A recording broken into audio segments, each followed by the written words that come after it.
Diesel के बगैर चल रही है, सोलर पे चल रही है। तो डीजल को एक तो ये मुश्किल पड़ी हुई है कि वो 12वां खिलाड़ी बना हुआ है।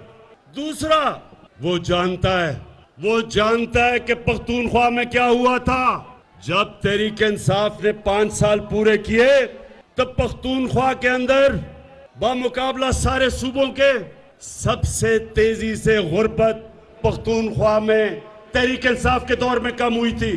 तो ये डरा हुआ है, और ये मैं नहीं कह रहा, ये यूएनडीपी उन्होंने किताब में सर्वे करके बताया है कि 2013 से 2018 में पख्तूनख्वा में सबसे तेजी से गुर्बत कम हुई थी।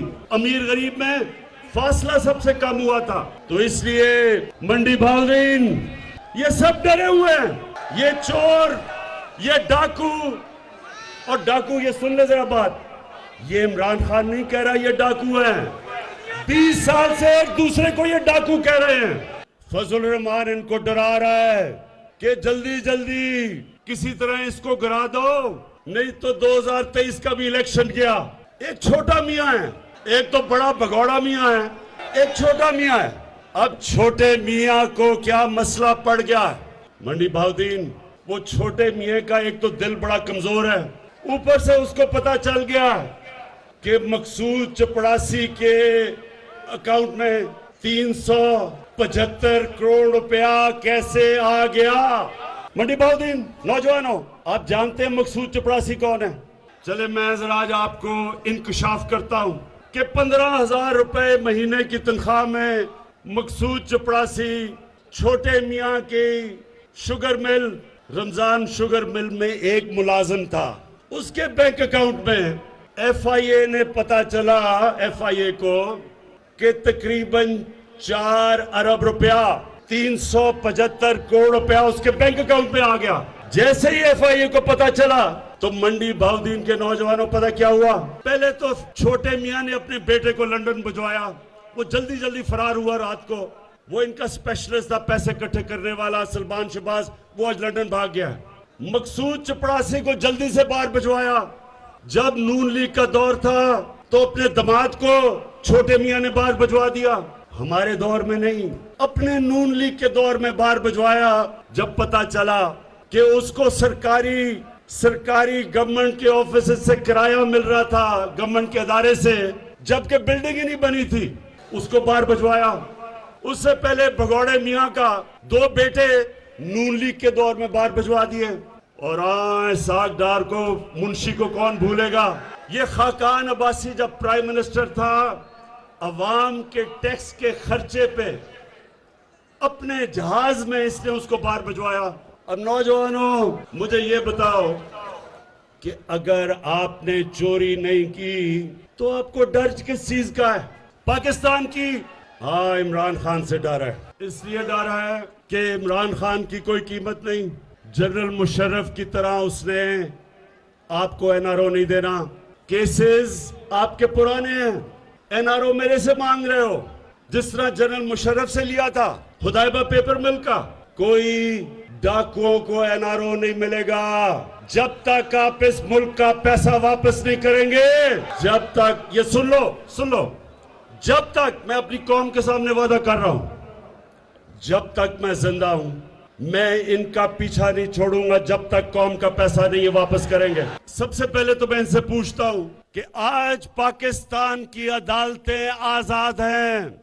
ये नहीं कि शहबाज शरीफ टेलीफोन करता है कि जस्टिस कयूम 3 साल नहीं 5 साल की सजा दो, ये अब नहीं होता। सुप्रीम कोर्ट के ऊपर डंडे से चीफ जस्टिस के ऊपर अब हमला नहीं कोई करता। हम अदालतों की इज्जत करते हैं। उसको पहले जस्टिस सजाद अली को डंडों से अदालतों से भगाया क्योंकि वो करप्शन का केस सुन रहा था, और फिर ब्रीफ केस चले, कोयटा के बेंच को खरीदा गया। और अब मरियम साहिबा कहती है मेरे पास टेपे हैं। कभी आपने सुना कि सियासतदान टेपे रखते हैं और टेपों से ब्लैकमेल करते हैं जजों को? पहले वो अरशद मलिक जज था, उसके ऊपर जी हम टेप हमारे पास है।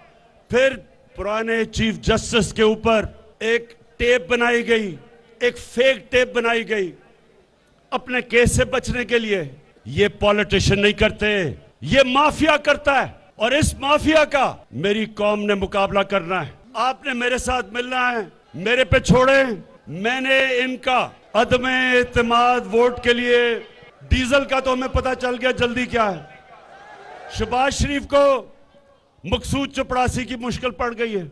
उसे पता है कि जब भी ये केस सुना गया तो इससे तो वह बच सकता नहीं है। जब मेरे ऊपर आपने सुप्रीम कोर्ट में केस किया था, क्या मैं बाहर भाग गया था? मैंने वहां खड़े होकर सुप्रीम कोर्ट में साबित किया कि मैं सादिक और अमीन हूं। मरियम बीबी, आप भी ये सिर्फ बता दें कि 80 करोड़ रुपया आपका चौधरी शुगर मिल में आपके पास जिस आदमी से, वो दुबई के आदमी से कहा भेजा, उसने कहा मैंने कोई पैसा नहीं भेजा। इसका मतलब कि वो भी डरी हुई हैं केस से। जो भी आपका प्लान है, कप्तान उस प्लान के लिए तैयार बैठा है। आज पेट्रोल चंद भी 8-9 महीने पहले 40 डॉलर का जो पेट्रोल था वो आज $90 पे पहुंच गया। इसका हम क्या करें? पेट्रोल हमें बाहर से मंगवाना पड़ता है।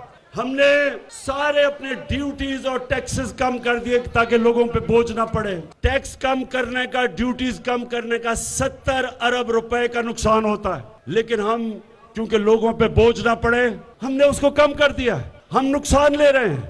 मैं हमेशा ये समझता हूं कि बैरून मुल्क पाकिस्तानी हमारा सबसे बड़ा असासा है और उनको हमने अब वोट देने का हक दे दिया है।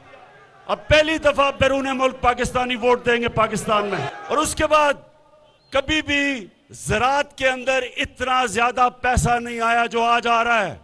कभी किसान को वो कीमतें नहीं मिली जो अब मिल रही हैं। शुगर, जब शुगर मिल के बाहर किसान खड़े होते थे, जिस रेट पे वो गन्ना बेचते थे वो कटौती करते थे, एक साल पैसा नहीं मिलता था। हमारी हुकूमत ने कानून पास करके आज जो भी किसान गन्ना बेचता है उसको कीमत मिलती है और पैसा मिलता है और साल इंतजार नहीं करना पड़ता। ये वो हुकूमत है जो अपने किसानों के साथ खड़ी है। जो हम अपने नौजवानों के लिए आईटी के अंदर, इंफॉर्मेशन टेक्नोलॉजी में जो इनकलाब लेके आ रहे हैं, क्योंकि हमारी नौजवान आबादी है। पहली दफा पाकिस्तान में 70% इंफॉर्मेशन टेक्नोलॉजी आईटी के एक्सपोर्ट्स बढ़ी हैं और इसके ऊपर हम पूरा जोर लगा रहे हैं। नौजवानों, इंशाल्लाह जो रोजगार इससे मिलेगा। फिर हम 2 प्रोग्राम लेके आ रहे हैं आपके लिए कामयाब पाकिस्तान में। सूद के बगैर कर्जे अपने नौजवानों के लिए लेके आ रहे हैं, अपने लिए नौकरियां ढूंढ सके।